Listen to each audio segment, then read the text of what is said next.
नमस्कार मंडळी. लक्ष्मीच्या पावलांनी या मालिकेच्या पुढील काही भागांमध्ये आपल्याला जबरदस्त असा ट्विस्ट बघायला मिळणार आहे. आपण सिरीजमध्ये बघत आलोय की कलाचा वाढदिवस आहे आणि कलाच्या वाढदिवसाची सगळी तयारी ही सुरेशने केलेली आहे आणि अद्वैतला तर कलाचा वाढदिवस माहीतच नव्हता. त्यामुळे अद्वैत आता प्रचंड गोंधळलेला आहे. अद्वैतला आता फार गिल्टी वाटतंय की मला कलाचा वाढदिवस माहीतही नव्हता आणि कलाचा मित्र सुरेश हा मात्र कलाचा वाढदिवस सेलिब्रेट करतोय. अद्वैतला काय हे सहन होत नसतं. अद्वैतला वाईट वाटत असतं आणि सुरेशवर कुठेतरी तो जळत असतो की याला कसा काय कलाचा वाढदिवस माहिती. त्यामुळे त्याला राग येत असतो आणि त्यातल्या त्यात सुरेशचं बोलणं त्याने ऐकलेलं असतं आणि त्यातून त्याला कळलेलं असतं की सुरेश आज कलाला एक सरप्राईज देणार आहे. ते म्हणजे तो कलाला प्रपोज करणार आहे आणि कलाला डायरेक्टली लग्नाची मागणी घालणार आहे. माझ्यापासून कलाने डिवोर्स घेतल्यानंतर तो कलाशी लग्न करणार आहे आणि हेच सरप्राईज तो कलाला देणार आहे. त्यामुळे अद्वैतला आता प्रचंड टेन्शन आलेलं असतं. काहीही करून त्याला येणारं वादळ थांबवायचं असतं. काहीही करून तो कलाला आणि सुरेशला एकत्र बघू शकत नसतो आणि त्याला एक गोष्ट कन्फर्म असते की आता हा सुरेश काहीतरी चान्स मारणार आणि कलाच्या जवळ जाणार आणि कलाला त्याच्या मनातली गोष्ट सांगणार की कशा प्रकारे डिवोर्स नंतर त्याला कलासोबत लग्न करायचं आहे आणि कलाला साथ द्यायची आहे. कलाचा नवरा म्हणून त्याला जगायचं आहे. आता या सगळ्या गोष्टींमुळे अद्वैत जरासा परेशान झालेला असतो. अद्वैतला टेन्शन आलेलं असतं की आता ह्या सुरेशला थांबवायचं कसं. जेव्हा सुरेश हा कलाशी बोलायला जाईल तेव्हा अद्वैत काही ना काहीतरी कारण काढून त्या दोघांमध्ये येतो. काही ना काहीतरी मध्येच खुसपटं काढतो आणि मध्ये त्या दोघांचं बोलणं इंटरप्ट करत असतो. त्या दोघांना मध्ये बोलण्यात तोडत असतो. आता कलाच्या तर ह्या गोष्टी लक्षात येत नसतात, परंतु सुरेशच्या मात्र ह्या गोष्टी लक्षात येत असतात. सुरेशला कळत असतं अद्वैत सरांचं कलावर प्रेम आहे, म्हणून तर मला त्यांना प्रपोज करू द्यायचं नाहीये कलाला आणि मी सुद्धा कमी नाहीये सर. जोपर्यंत तुम्ही कलाला तुमच्या मनातली गोष्ट सांगत नाही तोपर्यंत मी प्रयत्न करतच राहणार असं म्हणून सुरेश सुद्धा काही कमी नसतो. कारण सुरेशवर आबांचा हात असतो. आबांनी सुरेशला सगळं करायला सांगितलेलं असतं. सगळं करण्याची परमिशन दिलेली असते जेणेकरून फक्त आणि फक्त अद्वैतला त्याच्या मनातलं कलाबद्दलचं असलेलं प्रेम ओठावर यावं म्हणून. सुरेश त्याचे प्रयत्न बरोबर करत असतो. कलाशी तो बोलत असतो. मग सुरेश आता अनाउन्समेंट करतो. तो सांगतो की आता इथे प्रत्येक जण डान्स करणार आहे कारण कलाच्या बर्थडे निमित्त, कलाच्या पार्टी निमित्त आपण सगळ्यांनी डान्स करायचा आहे आणि म्हणून सर्वजण खूप खुश होतात. मोठ्याने म्युझिक लावलं जातं आणि मग सर्वजण त्या म्युझिकवर डान्स करू लागतात. तर त्यावेळी अद्वैत हा फार इन्सिक्युअर झालेला असतो कारण सुरेश कलासोबत डान्स करत असतो आणि कला देखील आनंदाने सुरेशसोबत डान्स करत असते. कलाच्या मनात तसं काहीही नसतं. कला फक्त सुरेशला तिचा मित्र समजत असते. लहानपणापासून आम्ही दोघं सोबत वाढलो आहोत एवढा एक साधा निरागस हेतू कलाचा असतो आणि त्यामुळे कला ही सुरेशसोबत एन्जॉय करत असते. आता अद्वैतला असं वाटत असतं की खरे जरा जास्तच सुरेशसोबत एन्जॉय करताना दिसतीये. त्यामुळे त्याला वाईट वाटत असतं की आपला नंबर आता हुकला की काय. कलाला माझ्यापेक्षाही जास्त कोणीतरी इम्पॉर्टंट वाटतंय. ती दुसऱ्या कोणासोबत सुद्धा एन्जॉय करू शकते का. खरे सगळ्या गोष्टी इतक्या लवकर कशी काय विसरली. खरेला काहीच आठवत नाहीये का. आधी जेव्हा खरे माझ्या रूममध्ये राहायची तेव्हा माझं किती ऐकायची. मी म्हणाल तसं करायची. कितीही काही म्हटलं, स्वतःचं जरी तिने डोकं लावलं तरी सुद्धा मला भाव देत होती. परंतु आता मात्र खरे मला भावच देत नाहीये. आणि हा कोण कुठला सुरेश, त्याला एवढा भाव मिळतोय. आणि ह्या सुरेशला ना आयुष्यात कुठल्या मुलीने एवढा भाव दिला नसेल एवढी ही कला त्याला भाव देते. आणि ह्या खरेला खरंच चॉईस नाहीये.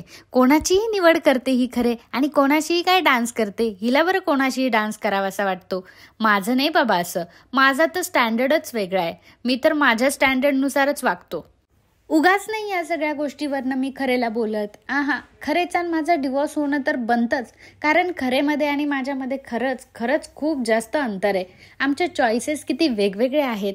खरेची चॉईस काय, माझे चॉईस काय, मी काय आहे, खरे काय आहे, असं कंपॅरिझन आता अद्वैतचं चालू असतं. परंतु दुसरीकडे त्याचं मन मात्र फारच जास्त घाबरत असतं यासाठी कारण कला आणि सुरेश दोघं जण डान्स करत असतात. मग आता अद्वैतला त्या दोघांच्या मध्ये मध्ये जायचं असतं. जेव्हा सुरेश आणि कला डान्स करत असतात तेव्हा अद्वैत त्यांच्या अगदी मध्ये मध्ये करत असतो आणि मुद्दाम कलासोबत डान्स करण्याचा प्रयत्न करतो. आता कलाला कळत नाही की अद्वैतचं नक्की चालले तरी काय. कला अजिबात अद्वैतला भाव देत नसते, कारण तिला अद्वैतचा राग आलेला असतो आणि ती अद्वैतसोबत प्रोफेशनली वागत असते जसं अद्वैतला हवं असतं आणि अद्वैतला कलाचं ते वागणं खटकत असतं.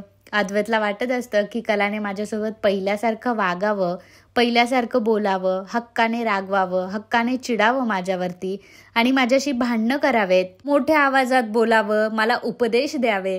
परंतु कला मात्र असं काहीही करत नसते. कला अगदी शांतपणे, जसं अद्वैतला हवं असतं ना, सायलेंट, परफेक्शनिस्ट, आता कला ही परफेक्शनिस्टचा रोल निभावत असते आणि अद्वैतच्या अंगामध्ये कलाचे चाळे भरलेले असतात. त्याला कलासारखं वागायला सुचत असतं आणि कलाही अद्वैतप्रमाणे वागत असते. अद्वैतची इच्छा असते की त्याला पुन्हा पहिल्यासारखी कला मिळाली पाहिजे. पुन्हा पहिल्यासारखी कला जशी भांडायची, कशी रागवायची, ते सगळं तिने आता हक्काने केलं पाहिजे. परंतु कलाने मात्र अद्वैतसाठीच हा मोठा निर्णय घेतलेला असतो. तिने ठरवलेलं असतं की तसंही आता अद्वैतचा आणि माझा डिवोर्स होणार आहे. मला आता फक्त 3 दिवस, आता हे 3 दिवस मला कसे तरी काढायचे आहेत बस. याच्या व्यतिरिक्त माझ्या डोक्यात दुसरं काहीही नाहीये. कलाने सगळं काही सॉर्ट ऑलरेडी करून ठेवलेलं असतं. परंतु अद्वैतला मात्र कलाशिवाय करमतच नसतं आणि तो सारखा सुरेश आणि तिच्या मध्ये मध्ये येत असतो. सुरेशला आणि कलाला शेवटी तो डान्स करूच देत नाही आणि कलासोबत अद्वैतच डान्स करतो. तेव्हा सुरेश मात्र बाजूला उभा राहून हसत असतो. खरं तर सुरेश नाटक करत असतं, त्यामुळे अद्वैत सरांचा जीव किती खालीवर होतोय कलासाठी ते बघून त्याला जास्त हसायला येत असतं. आबा पण खूप हसत असतात. त्यांनाही वाटत असतं की खरंच अद्वैत कलावर किती प्रेम करतो, परंतु याचा हा इगो आहे ना, हा इगो त्याला काही बोलू देत नाही. हा इगो नेहमी त्याला मागे खेचत असतो आणि ह्या इगोमुळे ना आतापर्यंत तो कलाला प्रपोज करू शकला नाही किंवा त्याच्या मनातली गोष्ट सांगू शकला नाही. पण खरं तर सगळं आम्हाला दिसतंय, अद्वैतने कितीही जरी लपवण्याचा प्रयत्न केला तरी सुद्धा आम्हाला दिसतंय की अद्वैत कलावर किती प्रेम करतोय ते. त्या दोघांना बघून संगीताला सुद्धा खूप बरं वाटत असतं. आता सुरेशला मुद्दाम आता एक मोठा बॉम्ब फोडायचा असतो, म्हणजे त्याला फक्त नाटक करायचं असतं अद्वैतला हलवण्यासाठी. मग सुरेश आता कलाचा हात पकडतो आणि कलाला घेऊन बाहेर जातो. आता जेव्हा सुरेश हा कलाचा हात पकडून कलाला बाहेर घेऊन जातो तेव्हा अद्वैतला आता फार भीती वाटायला लागते की नक्कीच आता हा सुरेश कलाला प्रपोज करणार, तर ही त्याच्या मागे मागे जातो. आता सुरेश आणि कला जेव्हा बोलत असतात तेव्हा सुरेशला माहीत असतं की अद्वैत आहे तो मला मागून बघतोय आणि आमचं बोलणं ऐकतोय. मग सुरेश आता मुद्दाम नाटकं करत कलाला म्हणत असतो की ॲक्च्युली कला, मला तुला खूप दिवसांपासून एक गोष्ट सांगायची आहे. तुला तर माहितीच आहे ना की आपण दोघं लहानपणापासूनचे मित्रमैत्रिणी आहोत. मला माहिती आहे मधल्या काही काळात माझ्यावर जबाबदाऱ्यांचं ओझं होतं, त्यामुळे मी तुला भेटू शकलो नाही, मला तुझ्यासोबत वेळ घालवता आलं नाही. मला तर हे देखील माहीत नव्हतं की तुझं लग्न झालंय म्हणून. मला अचानक जेव्हा मी चांदेकर ज्वेलर्समध्ये कामाला आलो तेव्हा मला कळलं की तुझं लग्न झालेलं आहे. परंतु तोपर्यंत मला काहीही माहीत नव्हतं. नंतर मला हेही कळलं की तुझं लग्न कुठल्या अवस्थेमध्ये झालंय. तुला अद्वैत सरांसोबत लग्न करण्यात अजिबातही इंटरेस्ट नव्हता, हे कळलंय मला, कारण संगीता काकूंनी मला सांगितलं हे सगळं. मला माहिती आहे की तुला अद्वैत सर अजिबात आवडत नाही, की अद्वैत सर तुला अजिबात आवडत नव्हते. अद्वैत सरांचे आणि तुझे कायम खटके उडत होते. तरी सुद्धा तुमचं लग्न लावलं गेलं, तरी सुद्धा सगळ्यांच्या म्हणण्याखातर तुमचा विरोध असताना सुद्धा तुमचं लग्न लावलं गेलं, तेही फक्त नैना लग्नातून पळून गेल्यामुळे. नंतर आता तुमच्या लग्नाला 1 वर्ष झालंय, तरी 1 वर्षामध्ये तुमच्यात नवरा बायकोचे कुठलेही संबंध बनू शकले नाही. एवढंच काय, तर आता अद्वैत सर तुला डिवोर्स पण देत आहे. या सगळ्या गोष्टी मला माहिती आहे आणि कला, मला हेही माहिती आहे की तू खरंच खूप चांगली मुलगी आहेस. तुझ्यासारखी मुलगी अगदी शोधूनही कुठे सापडणार नाही. मला तुझा सगळा पास्ट माहिती आहे. मला माहिती आहे की माझं अजून लग्न नाही झालंय, तरी सुद्धा मला तुला एक गोष्ट सांगायची आहे आणि तुझ्याशी काही बोलायचंय मला. असं म्हटल्यावर आता कलालाही थोडा अंदाज येऊ लागतो की हा सुरेश नक्की काय म्हणण्याचा प्रयत्न करतोय. पण आता अद्वैतला मात्र पूर्ण अंदाज आलेला असतो की याचा अर्थ या सगळ्या गोष्टीचा फायदा सुरेशला घ्यायचा आहे. हा सुरेश कशा प्रकारे माझी बदनामी करून कलाच्या जवळ जाण्याचा प्रयत्न करतोय, कशा प्रकारे आमचा डिवोर्स होणार आहे म्हणून ह्याला चान्स मारायचा आहे आणि ह्याला कलाशी लग्न करायचं आहे. अद्वैतला ही गोष्ट समजते. आता सुरेशला माहित असतं की मी काही बोलण्याच्या आत अद्वैत लगेच पळत इकडे येणार आहे आणि नेमकं तसंच होतं. सुरेश हा कलाला प्रपोज करणारच असतो. त्याच वेळी अद्वैत मध्ये येतो आणि म्हणतो की तुम्ही इकडे काय करताय, चला ना डान्स करायला. तर सुरेश म्हणतो की हा अद्वैत सर, मला जरा कलाशी बोलायचं होतं ना, त्यामुळे आम्ही जरा बाहेर आलो. तर अद्वैत म्हणतो की नाही तुम्हाला बोलायचं नंतर बोला तुम्ही, चला आता सगळेजण आतमध्ये वाट बघताय तुमची, चला तुम्ही असे बाहेर येऊन थांबलात, बरं नाही वाटत ना ते. कला चल तू पण, असं म्हणून कलाला आता जबरदस्तीने तो आतमध्ये घेऊन गेलेला असतो आणि सुरेशचं बोलणं हे अर्धवटच राहिलेलं असतं. अद्वैत हा कलाला घेऊन जातो, परंतु मागे सुरेश हसत असतो आणि तो म्हणत असतो की अद्वैत सर, अहो मला कलाला प्रपोज करायचंच नाही. खरं तर तुम्ही कलाला प्रपोज करावं म्हणून एवढा मला आटापिटा करावा लागतोय. अहो आता तरी सांगा की तुमचं कलावर किती प्रेम आहे. तसंही मी कलाला काही बोलणारच नव्हतो, पण मला वाटलं होतं की निदान आता येऊन तुम्ही असं तरी म्हणाल कलाला की माझं कलावर प्रेम आहे. पण हरकत नाही, मी सुद्धा माझे प्रयत्न सोडणार नाही. बघूयात आता तुम्ही किती दिवस अजून तुमच्या मनात ही गोष्ट धरून ठेवता की तुमचं कलावर प्रेम आहे आणि अजून किती दिवस तुम्ही कलाला तुमच्या मनातल्या भावना सांगत नाही ते. दुसऱ्या दिवशी कला आता रिक्षाने ऑफिसला गेलेली असते. नंतर अद्वैतही ऑफिसला येतो. मिस्टर स्वामीनाथन यांच्यासोबत मीटिंग असते. त्या मीटिंगमध्ये कला, अद्वैत, सुरेश सगळे असतात आणि मग मिस्टर स्वामीनाथन आता अद्वैतला म्हणतात की अद्वैत, डील तर फायनल झालेली आहे, डिझाईन्स बनवणार आहे म्हटल्यावर दुसरा काही प्रश्नच येत नाही. आमचे डिझाईन्स परफेक्टच असणार, यात काहीही शंका नाही. त्यामुळे आम्हाला लवकरात लवकर आता आपण जे ज्वेलरी बनवणार आहोत त्याचं फोटोशूट करायचं. मागच्या वेळी आमच्या ज्वेलरीचे मॉडेल तुम्ही झाला होतात, म्हणजे कला, तुम्ही आणि अद्वैत. त्यामुळे आता देखील माझी हीच इच्छा आहे की यावेळी सुद्धा आमचे दागिने कलानेच घालावे आणि कलाने फोटोशूट करावं. अद्वैतला खूप बरं वाटतं. अद्वैतला मज्जा येत असते की अरे वा, मिस्टर स्वामीनाथन यांनी तर चांगलंच काहीतरी शोधून काढलं. निदान ह्या बहाण्याने कला आणि आम्हाला दोघांना जवळ तरी येता येईल आणि आमचं फोटोशूट तरी सोबत होईल. त्यामुळे अद्वैत खूप खुश होत असतो. तर कला म्हणते की नाही सर, मी हे फोटोशूट नाही करू शकत. असं कलाने म्हटल्यामुळे अद्वैतचा चेहरा आता वाकडा झालेला असतो. अद्वैत म्हणतो की काय झालं खरे? तेव्हा कला म्हणते की नाही अद्वैत, मी तुझ्यासोबत फोटोशूट नाही करू शकत. मिस्टर स्वामीनाथन म्हणतात की का बरं, काय प्रॉब्लेम आहे? मग कला आता सांगू लागते की सर, मला चांदेकर सोबत कुठल्याही प्रकारचं फोटोशूट करायचं नाहीये. परंतु जर माझ्यामुळे तुमच्या कंपनीचं काही नुकसान होणार असेल तर मी या फोटोशूटमध्ये नसेल तर चालेल का तुम्हाला? तर मिस्टर स्वामीनाथन म्हणतात की नाही, एक वेळ अद्वैत चांदेकर नसतील तरी सुद्धा चालेल, परंतु मला तुम्ही मात्र हव्यात. मला फक्त माझ्या दागिन्यांसाठी तुमचा फेस हवाय. मागच्या वेळी तुमच्या फेसमुळे, तुम्ही घातलेल्या दागिन्यांमुळे आमच्या दागिन्यांना खूप जास्त वाव मिळाला होता. खूप दागिने आमचे विकले गेले होते आणि त्याचमुळे आम्हाला याही वर्षी फक्त आणि फक्त तुम्हालाच मॉडेल ठेवायचं आहे. कला म्हणते की ठीक आहे, परंतु मग मी फोटोशूट दुसरं कोणासोबत केला तर चालेल का? त्यावर मिस्टर स्वामीनाथन म्हणतात की काही प्रॉब्लेम नाही, फोटोशूटमध्ये तुम्ही असणं महत्त्वाचं आहे. तुमच्यासोबत पार्टनर जरी कोणी असला तरी सुद्धा चालेल. असं म्हटल्यावर कला म्हणते की ठीक आहे, मग माझा पार्टनर सुरेश असेल. असं म्हटल्यावर अद्वैतचा जीव आता खालीवर व्हायला लागतो, कारण कलाने त्याचं नाव काढून आता सुरेशचं नाव दिलेलं असतं. फोटोशूटसाठी सुरेश आता फायनल झालेला असतो आणि मिस्टर स्वामीनाथन सुद्धा डील पक्की करतात. मिस्टर स्वामीनाथन सुद्धा म्हणतात की ठीक आहे, आम्हाला काही प्रॉब्लेम नाही आहे. तुम्हाला जर काही प्रॉब्लेम नसेल तर आम्हाला फक्त आणि फक्त फोटोशूटसोबत घेणं देणं आहे. आणि म्हणून अद्वैतसुद्धा काहीही बोलत नाही, कारण ऑलरेडी करोडोंचं डील फायनल झालेलं असतं आणि आता फोटोशूटमुळे गोष्टी बिघडू नये म्हणून अद्वैत सुद्धा आता या गोष्टीला हो म्हणतो. जेव्हा सर्वजण घरी येतात तेव्हा कलाही आता घरी आलेली असते चांदेकरांच्या, परंतु ती अद्वैतच्या रूममध्ये राहत नसते, तर ती राहत असते गेस्ट रूममध्ये. मग अद्वैत आता मुद्दाम कलाच्या रूममध्ये जातो. अद्वैत जेव्हा गेस्ट रूममध्ये जात असतो त्यावेळी नेमकं रोहिणीने बघितलेलं असतं आणि मग रोहिणी त्या दोघांचं बोलणं ऐकत असते.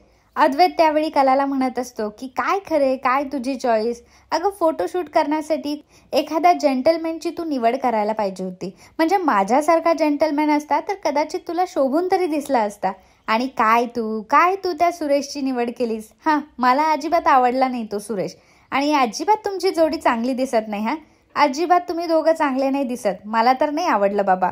असं अद्वैत म्हणत असतो. तेव्हा कला म्हणते की झालं अद्वैत तुझं, हे बघ तुझ्या आवडण्याने ना आवडण्याने काहीही होणार नाहीये. शेवटी मिस्टर स्वामीनाथन यांना मान्य आहे ना, त्यामुळे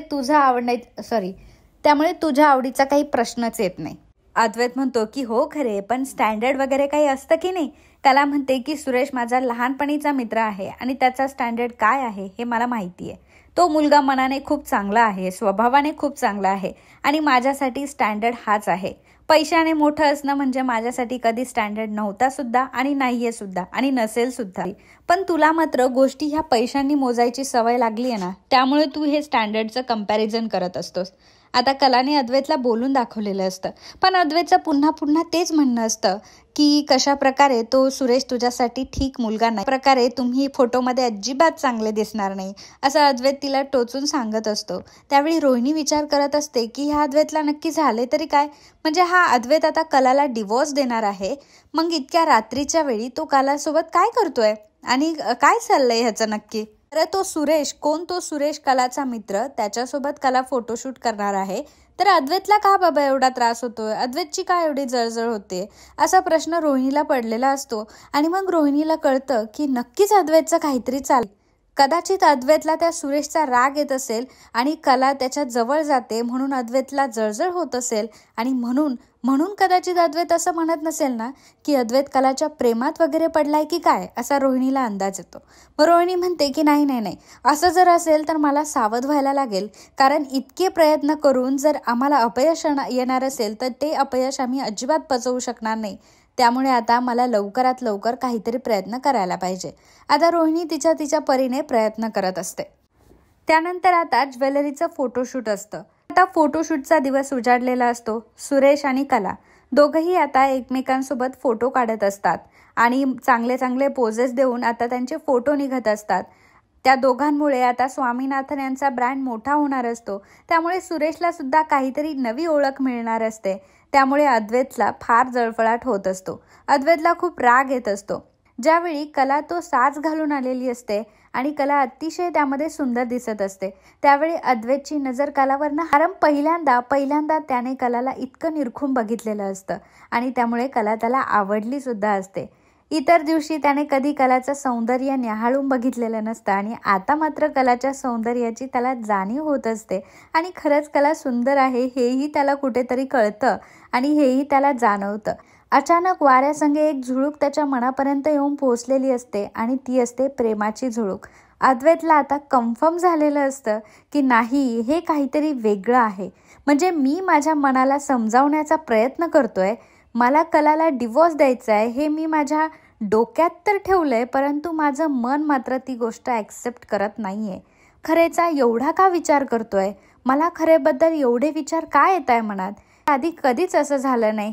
आणि हा सुरेश जेव्हा कलाच्या जवळ जातोय तेव्हा मला एवढा त्रास का होतोय, मग यालाच प्रेम म्हणतात का, मी कलाच्या प्रेमात पडलोय का, खरंच मी प्रेमात पडलोय का खरेच्या, असा आता अद्वैतला प्रश्न पडू लागतो. आणि अद्वैतला त्याच्या प्रश्नाचं उत्तर मिळालेलं असतं ते म्हणजे हो. अद्वैतला स्वतःच अद्वैतने सांगितलेलं असतं की तू खरंच कलाच्या प्रेमात पडलाय. त्यामुळे अद्वैत हसत असतो आणि तो कलाकडे बघत असतो, कारण त्याला कधी प्रेम होईल परत आणि तेही कलावर अशी त्याला कधी शंकाही आलेली नसते. स्वतःवर कधी तेवढा विश्वासही त्याने ठेवलेला नसतो. त्याच्या प्रेमात पडेल असं त्याला कधी वाटलेलंही नसतं, परंतु त्याच खरेचा सहवास त्याला आयुष्यभर आता हवा असतो. अद्वैतने आता ठरवलेलं असतं की काहीही करून खरे मला सोडून जाता कामा नये. मला काहीही करून खरेला लवकरात लवकर माझ्या मनातल्या गोष्टी सांगायच्या आहे, मला तिला प्रपोज करायचं आहे. आणि तसंही तो सुरेश कोण आहे, तो कलाला काही बोलण्याच्या आत मला आता कलाशी बोलायला हवं, तिच्याशी बोलायला हवं आणि तिला माझ्या मनातलं सगळं काही सांगायला हवं. मला माहिती आहे की कदाचित माझं खरं आणि मला माहिती आहे की कदाचित मी जर कलाशी नीट बोललो, मी जर खरेला सगळ्या गोष्टी सांगितल्या तर कदाचित कला मला माफ करेल आणि आमचा डिवोर्स होणार नाही. तसंही माझ्याकडे अजून 3 दिवस शिल्लक आहे. या 3 दिवसामध्ये मी काहीही करू शकतो. 3 दिवसामध्ये मला काहीही करून कलाला प्रपोज करायचं आहे, कारण तसंही 3 दिवसानंतर कला घर सोडून जाणार आहे. आणि म्हणून मला लवकरात लवकर प्रयत्न करावे लागतील, लवकरात लवकर माझ्या भावना ह्या कलापर्यंत मला पोहोचवाव्या लागतील. म्हणून आता अद्वैत धडपड करत असतो आणि फक्त आता एकच लक्ष असतं, ते म्हणजे फक्त कला आणि कला. बस फक्त कलाला त्याला प्रपोज करायचं असतं. लवकरात लवकर कलाबद्दलच्या सगळ्या भावना त्याला कलासमोर व्यक्त करायच्या असतात. आणि अद्वैतला आता हे कन्फर्म झालेलं असतं की खरंच तो कलावर खूप प्रेम करतोय आणि कलाशिवाय तो राहूच शकत नाही. त्याला कला त्याच्या आयुष्यात हवी आहे. त्याला कलाला अजिबात डिवोर्स द्यायचा नाहीये. ती जरी कितीही भांडली, जरीही किती तिने मला उपदेश केला, जरी ती किती वेंधळी असली ना, तरी सुद्धा कला माझी आहे आणि मला चालेल. ती कशीही असू देत, मला चालेल. आणि इथून पुढे मी सगळ्या गोष्टी तिच्या ॲक्सेप्ट करायला तयार आहे. फक्त कलाने मला सोडून जाता कामा नये. काही झालं तरी मला लवकरात लवकर तिला सगळ्या गोष्टी सांगायच्या आहे, असं अद्वैतने आता ठरवलेलं असतं. परंतु आता प्रश्न इथे हा असतो की रोहिणीला नेमकं आता कळलेलं आहे की कदाचित अद्वैत हा कलावर प्रेम करायला लागलाय. त्यामुळे रोहिणी आता मध्ये काहीतरी आडवा आणणार किंवा रोहिणीमध्ये काहीतरी असं करणार की ज्यामुळे पुन्हा एकदा कला आणि अद्वैतच्या आयुष्यात वादळ येऊ शकतं. पुढे काय होणार आहे, या पुढील ट्विस्ट आपण पुढे सांगणार आहोत. तर मित्रांनो, तुम्हाला जर याचा पार्ट 7 जर हवा असेल तर कमेंट बॉक्समध्ये पार्ट 7 असं लिहा आणि मी लवकरात लवकर ट्विस्ट एपिसोड पब्लिक करण्याचा पूर्ण प्रयत्न करेल. सोबतच आजचा हा ट्विस्ट एपिसोड तुम्हाला आवडला असेल, व्हिडिओला लाईक करायला देखील विसरू नका. धन्यवाद.